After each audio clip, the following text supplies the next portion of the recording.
All right, ho, ho, ho, people. We got a full slate of NBA action here on this Monday, December the 23rd. Let that sink in for a minute here. And all leading up to the start of the NBA season, which we all know is Christmas.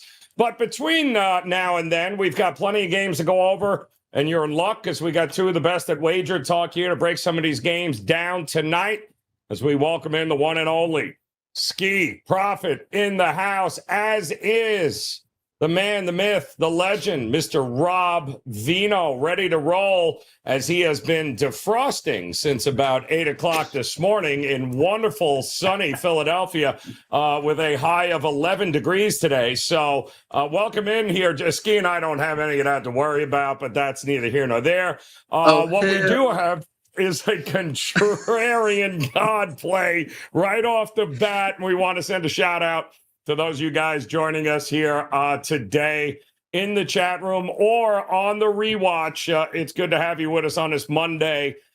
We are going to talk the contrarian gods about, I thought this was an interesting play.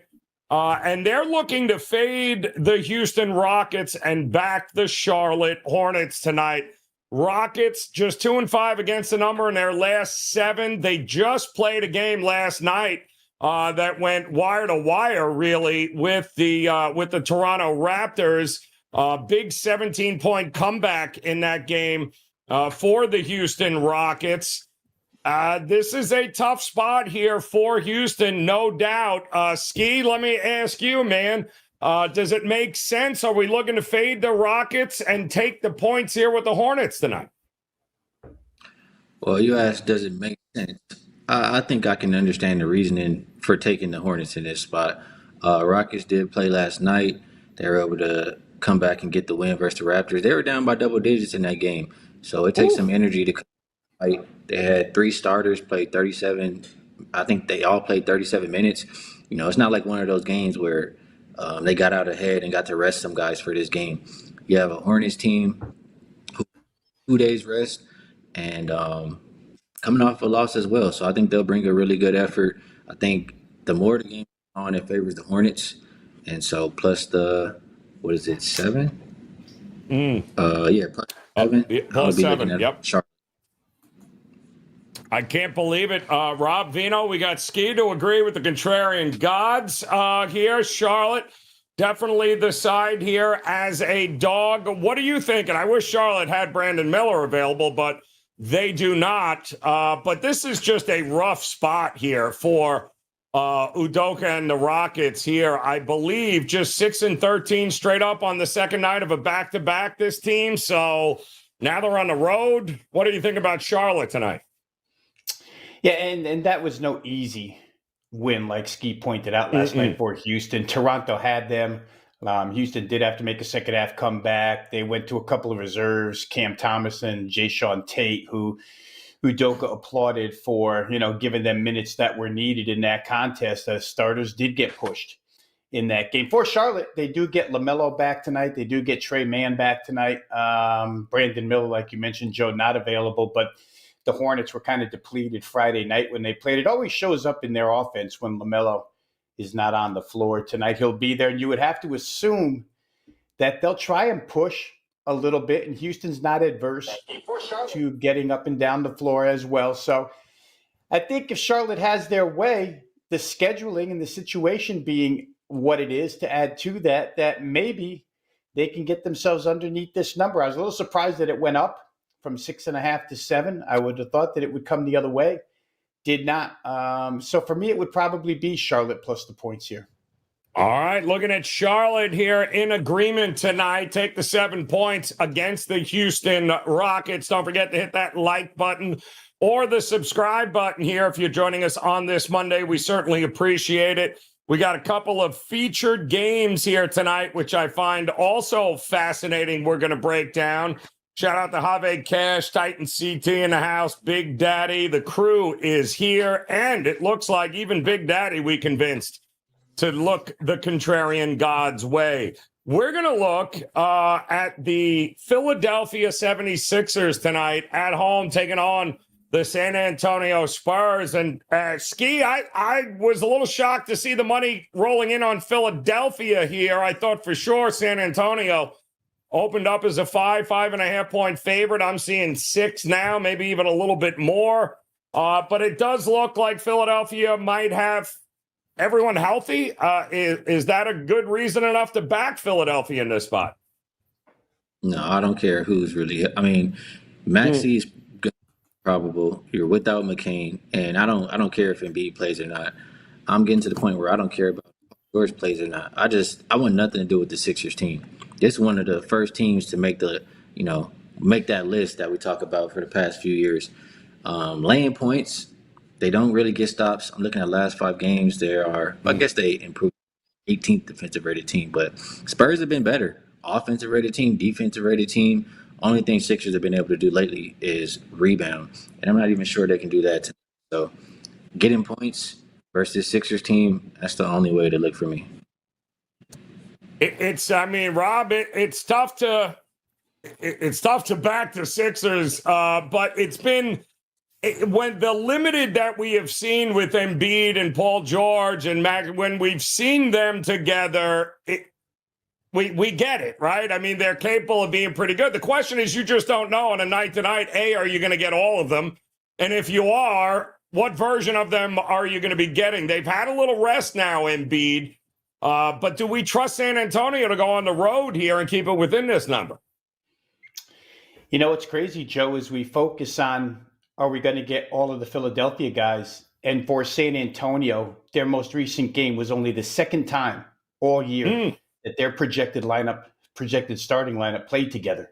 And this will be the third tonight. So they have all their guys as well. They've been a little bit shorthanded due to injury and whatnot throughout the season. So San Antonio probably the overlooked team here. I think the Wembanyama matchup against Embiid kind of negates Joel Embiid. There's not a lot like Victor that can get in there, block Embiid's shot, give him difficulty. So, and even match Embiid if he wants to shoot threes. Wembanyama will go out there and guard him at the 3. Embiid's going to have to come get him. So that matchup, you would almost, I don't even think it's an almost right now. You know what? I think you would give that to the younger guy here for San Antonio. The depth, I think, matches up pretty well from San Antonio's standpoint. And it's interesting that their interim head coach, Mitch Johnson, said they're not going to go ahead and mess with rotations. They're going to let this thing play out now that they're together. They've got a set 9 that they want to go with, and they're going to see how that works out. It worked out pretty good last game. Philly's been good. You're right when all 3 of the big 3 have been involved. But I just feel like San Antonio might be pretty darn close as far as negating one of them and having the same amount of depth. So it always comes down to shooting in the NBA, right, Joe? One of these teams could come out and just shoot the lights out, and who the heck knows? But if we're just matching this thing up on paper and situationally, I think San Antonio has a legitimate shot here to cover the number. Skee, let me ask you, prop-wise, how about the 2 big boys there, Embiid and Wembanyama? I see Wembanyama 24.5 points, somewhere in that ballpark. Embiid, can he? Who wins the battle of points with these big men? Embiid has usually had his way with San Antonio in the past here. Do we trust him to get up and over the points tonight? The first thing I thought about was, why is this the feature game? But I guess it's what Wembanyama supposed to be versus Embiid. Yeah, I guess that. Yeah. I wouldn't trust Embiid at all. Absolutely not. I mean, he might play 10 minutes in this game and go head to the locker room. So if I'm betting anything on point. Him, just be trusted right now until he proves otherwise. I'm not putting my money on him. Wembanyama, I don't have any reason to talk anybody off of that. I think he can do pretty much whatever he wants. Chris Paul assists used to be one of my go-tos as well. I haven't really been following it lately, but I could see that being another way to go to in this game. What do you? I mean, he's got a point there, Vino, doesn't he? If I'm looking at Embiid props, I got to worry that he's going to make it to the second quarter. I guess isn't that the big thing here? But if he goes, he should have enough to be able to get this done. No. Yeah, again, that is the question, right, John? You could apply that to Paul George. And you could apply that to Tyrese Maxey, too, who wasn't really known to be going in this game until, this afternoon. So any one of those three could find their way to the exits early in this game, where San Antonio appears to be much the healthier team at this point in time. I will say this, Philly's off a bad loss to Cleveland on Saturday, lose by 27. So certainly there's a little redemption for them. As far as San Antonio is concerned, I always like these teams, Joe, and I kind of consider San Antonio a 500 team. So if you're 500 or better, it's your first game of a road trip. I always think that the mindset and the focus is there for the road team. Let's go out and do well on this road trip. And then if things go south, they go south. But first game, I like to bet on the team that's on the road. So I think San Antonio is worth a look here. San Antonio, I'm with you. I think they are definitely worth a look or two in this one tonight against the Philadelphia 76ers. We do have, of course, another featured game that we're going to take a look at here, Skee, and that's going to be the Clippers taking on the Grizz here tonight. I did see Bane, all sorts of question marks on whether or not he's going to be going. We know John Morant missed the last game, but you'd be hard-pressed to find anybody hotter right now than the Memphis Grizzlies in this one. But the Clippers will certainly bring the defense here. What are we thinking about this matchup tonight? Yeah, this is another one for me that it's a really, really tough game. Honestly, the two feature games are the two games that I like the least on the whole card. So, Grizzlies, if you can get John Moran and Bane out there, with the injury report the way it is for the Clippers, Zubac not playing, the Grizzlies like to eat in the paint. So if the Clippers are minus a big, they're going to have their way all night long. I think this line could be really short. Grizzlies have been excellent on the defensive end. They're ranked number 2 over the last 5 games. Also the same on the offensive. They should be the better rebounding team in this game, especially if Zubac doesn't play. So being at the house as well, it's very hard for me to look any other way than Grizzlies for this matchup. Do we get in front of this train here, Vino? Is it look like, call me crazy here, but does it look like the Clippers are the kind of team that can slow down the Memphis Grizzlies here? And that's the question, right, Joe? Because what a contrast. One team scores 123 a game. As Skee said, I believe they're number 1 in the NBA in points in the paint. We could look that up, but they were for a long time. They may still be the number 1 team points in the paint. So they want to get to the rim. They want to get to the free throw line. Desmond Bane is a big deal, though, because he kind of allows them to get into the paint. You have to respect him from the perimeter. So not having him could be a bit of a negative for the Memphis Grizzlies. But the point you were bringing up, Memphis is going to run. James Harden is going to crawl. And which one wins out as far as tempo is concerned? I always give it to the home team for the better part of 48 minutes. You're not going to get your way for the entire 48, but Memphis at home should certainly be able to dictate pace more often than the Clippers can. And Memphis has been a really high-scoring first-half team. If LA gets off to one of those slow starts, first half here, Joe, could be even a better bet with the Memphis Grizzlies. So I don't see John Morant on any injury report after missing the game last time out. Yep. So I'm expecting him to play. Skee mentioned the rebounding, which generally helps the Clippers, but without Zubac, that's a big deal too. So I think Memphis, I'm not going to talk anybody off a full game, but to me, I think first half might even be a better way to go because Memphis is such quick starters. They really are. And listen, I think if Memphis ain't winning early, Rob, they're probably not going to be winning late. So if the Clippers certainly have their way and can control tempo. I know Have Cash in the chat room likes the Grizz in the first half again. Big Daddy's looking at the Clippers and Memphis under the total here, 229 in that one here because of that pace. And oh my God, S. Warriors in the chat room. Holy shit. Look at, they finally got the ankle bracelet off. Good to see, S. Warrior. And yes, the Miami Heat are playing tonight. We'll get to that. I know you're going to ask, so I'll get to that one here coming up for you. But in the meantime, we do have, of course, a total, which I thought was very interesting here tonight. And it features The Indiana Pacers taking on the Golden State Warriors. And what made this interesting is the fact that it opened up in the, low 230s, Skee, and boy, that's been dropping. We're all the way down now into the, 228, somewhere in that ballpark there. It is the Pacers, isn't it, who have actually been playing much better basketball as of late. Whether or not that carries over into this game, I guess, remains to be seen. But do you agree with the total dropping here? I do, and I'm going to be interested to hear from our friend, because I know he would much rather be betting overs than unders. But you said, are they the Pacers? I mean, are they? They're not really playing that same pace that they were last season that was making it difficult for opponents. And you could just look at the last 5 games, 16th in pace. And I'm pretty sure last year they're number 1, if not, top 3 pretty much all season long. The Warriors also surprisingly not playing with pace. They're 23rd the last 5 games. Warriors, and this is what's really interesting to me. Warriors defensive rating last 5 is 27th. But for some reason, I think 4 of the last 5 games have gone under. You look at the Pacers, they're actually playing defense right now. So playing slower and playing defense. And if you look at them, or if you just think about them in general, they're better at home than on the road. Looking at the Pacers, they are, my bad, you guys. They are, I believe, 17-10 to the under for the first half.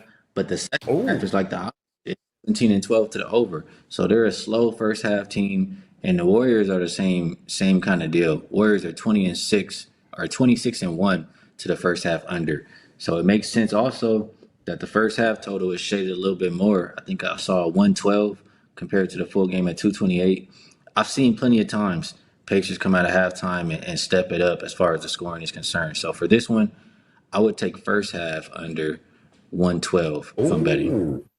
Ooh, I like that look. All right, first half under for Skee in this one. Vino, God, it's got to pain you to look at an under in this game with these two teams. But do you agree with the market move to the under? And if not, is there any value on the over now?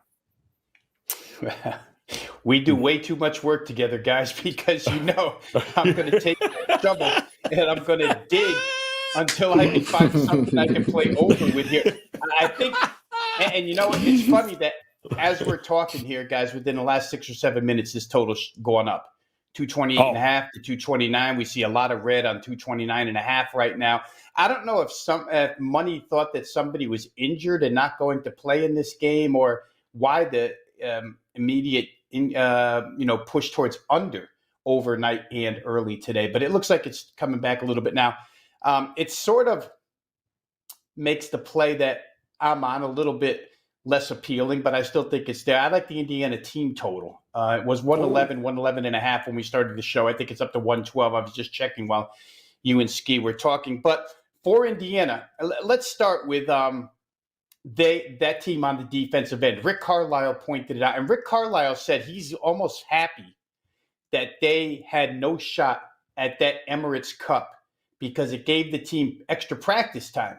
And he said that practice time gave us a lot of extra time to work on full court defense, which you don't get a lot of spare time during the season to just stop and work on stuff. But they had, I think he pointed out, like 5 days where they could work on their full court defense. And I talk about full court defense, but you have to look at what they produced offensively. Whether they're 16th in pace recently or not, they're 119 or better in each of their last 4 games.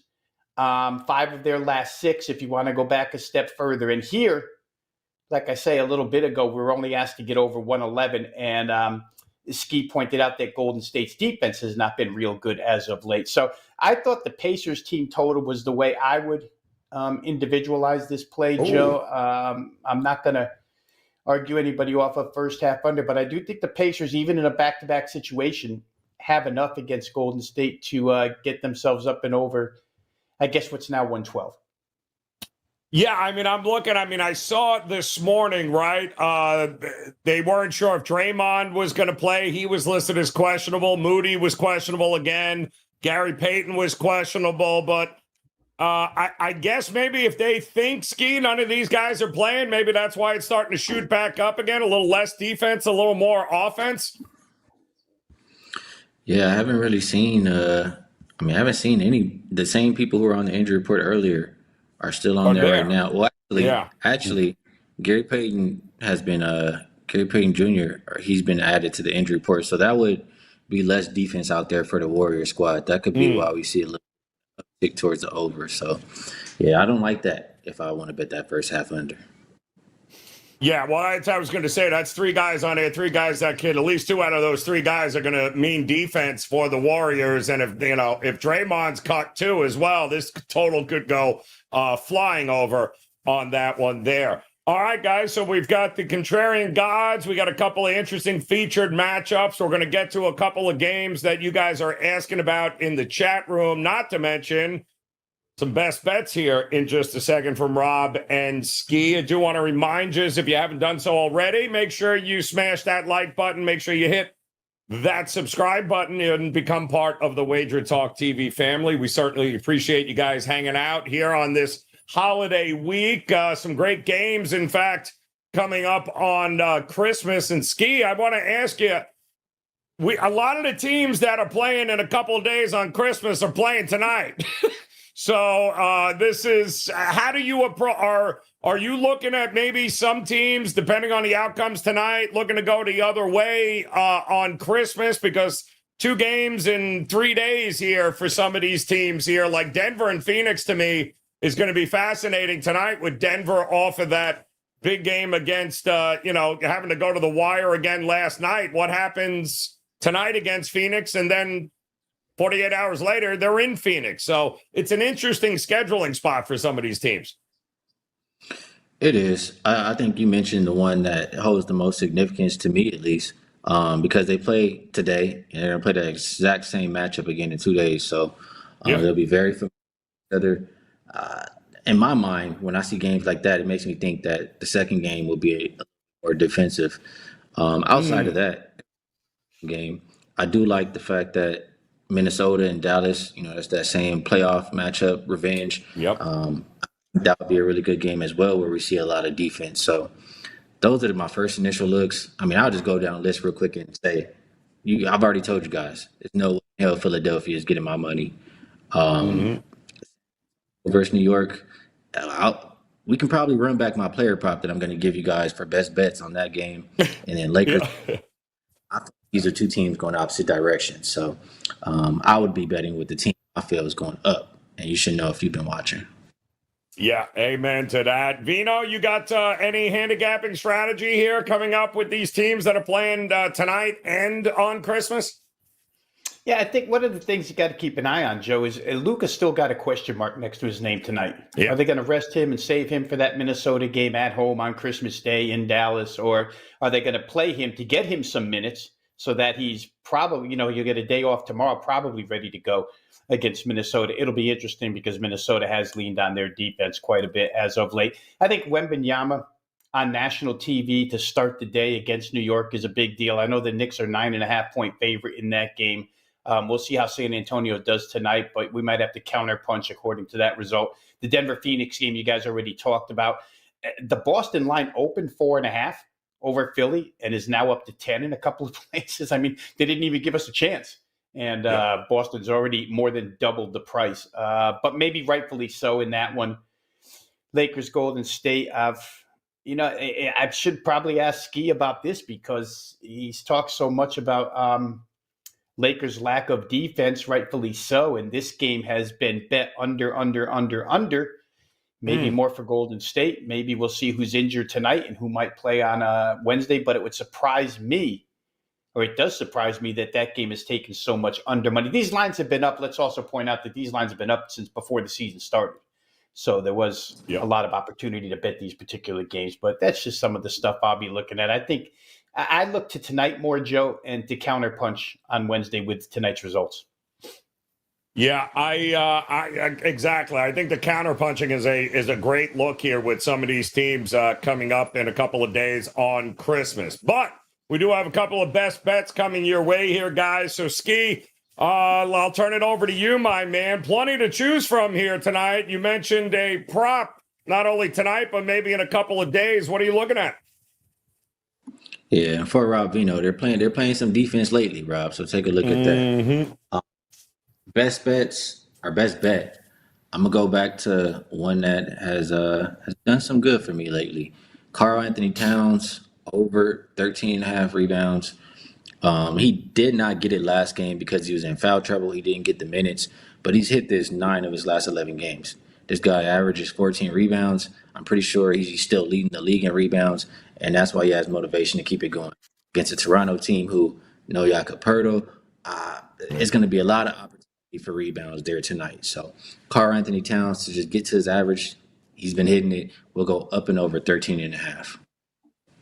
I love it. I think there is absolutely opportunities in a few of those games here tonight. This one being one of them. How about you, Rob Vino? Best bet here tonight. Which game did you look at? Let's just backtrack, Joe, to one that we talked about already. And I do think Memphis first half has to be a play here. They're a 3-point favorite in the first half. They're averaging 65 a game at home in the first half. You contrast that to the Clippers and 51 and a half. That's a 13 and a half point difference in points scored. Now, I know we talked about battle of tempos in this game, but I would think that Memphis has their way tempo-wise enough in the first half. They've done it all season long. Don't know why they wouldn't do it here. I think 3 is a pretty short price. I'd expect one team to get out of the gate quick, one team not so quick. The Clippers are good at coming back. Maybe they come back in the second half. So I'll leave full game alone. But I think Memphis first half -3 has to be a play. All right, looking like you got to get it done in the first half there for Rob Vino. Looking at Memphis. All right, I'll ask it because you know it's going to come from the chat room. We know he's in there. S.Warrior wants to know, is the Heat 9.5? You know it. Heat 9.5. I ain't laying double digits with the... You out of your mind, S.Warrior. Hell no. Team, I mean, you got to be kidding me to how terrible they have looked. But the problem is the Brooklyn Nets, Skee, man, they like might as well be a G League team right now. They got nobody available to them. I would imagine Jimmy's going to go tonight, but you never know. Even if he doesn't, they probably still have enough. But, man, this is a huge number for this Heat team, is it not? Yeah, it is. I don't feel like they've been playing good basketball. I don't think that Jimmy even wants to be there. I don't even care if he's out there anymore. It's time for them to move on from him. This Brooklyn team, I mean, they showed their cards. They traded Schroeder. He's one of the bright spots that they had. Don't have Cam Thomas anymore.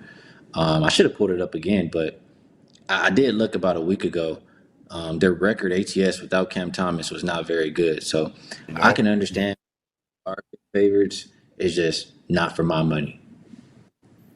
I mean, Vino, really? I'm going to expect Miami to win by double digits. Now, granted, Brooklyn ain't going to be great, but they have been feisty at times here. So what are you thinking? Well, we talked a little bit earlier, Joe, about having to make shots. And to me, Miami's always that team because on a night when the threes fall, it's, 20 threes, 22 threes, and they blow somebody out. And you just don't know with them when that's going to come. But they're capable of it, no doubt about it. They're more than capable of it, especially against a team like Brooklyn. To the point that Skee made, I mean, without Cam Thomas, they just don't have a guy who can go get buckets. Nobody in the class of him. And without Schroeder, they don't have a pace guy either. So it's kind of an odd mix what they're sitting there with now. It's kind of, let's try and play some defense and hang on and hope we don't get killed. We'll slow down tempo. We'll try and play D. But if Miami hits threes, you're not stopping them. To the point about Jimmy Butler, I agree with both of you guys. I don't know. I was going to ask you, Joe, immediately when S.Warrior brought this game up, is Jimmy more of a deterrent at this point in time than a help to the Miami Heat squad? I'm not so sure either way. I'd almost rather run the 3-point shooters out there and let them go try and explode and win games with a good shooting night. But we'll see where Jimmy ends up. I don't think it'll be in Miami for the entirety of the season. And as far as laying 10.5, I'm always one who's looking to play Miami over because I always see that bright spot of them hitting threes. The total here is, I don't know, in the 213 range or whatever. I'll check it right now. Yeah, about 213. But you got to count on Brooklyn to help out, and I'm just not so sure they can. Yeah, I am with you there. I just don't see it. Warren, I love you, brother, but my goodness, you out of your mind. You betting fandom if that's the case. That would be like Skee going to the alternate market tonight and backing the Lakers here by 10, Skee. Do we trust them against call me crazy. We trust them against AOD, who, by the way, is also in the chat. He says the Pistons in 5. I'm not sure which 5-game series he's talking about, but I would imagine the Pistons getting 5.5. And this line hasn't moved, Skee. Why is this line not moving? I thought the Laker money would come rolling in here, no? Well, they like to wait until LeBron and Anthony Davis are officially rolled in to start betting the Lakers and for that line to move. I think that, well, I'll go back to what I was saying to Ravino, and this is something that was on my radar that I didn't quite get to the window yet, and I'll explain why. But the Lakers have been playing their defense. They got guys there who are actually trying. Max is doing a good job. A few other guys as well, but I like what Max is doing specifically. And the whole team, you could just see the energy and effort, which was not there for a long portion of time. So while they're keeping it going right now, if you look at the last 5 games, the Lakers are the number 1 defensive rated team. I believe they've held 4 of their last 5 opponents to 100 or less points. If they keep that up, they can absolutely beat the Detroit Pistons by 5.5. Pistons, I mean, they got Duran out there.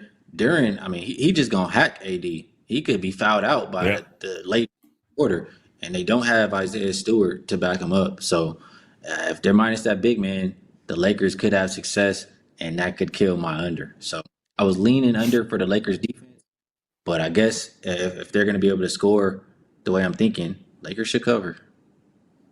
Lakers should not have a problem. Vino, you agree here, man? I know you're salivating to take an over here, but Skee's got a point, man.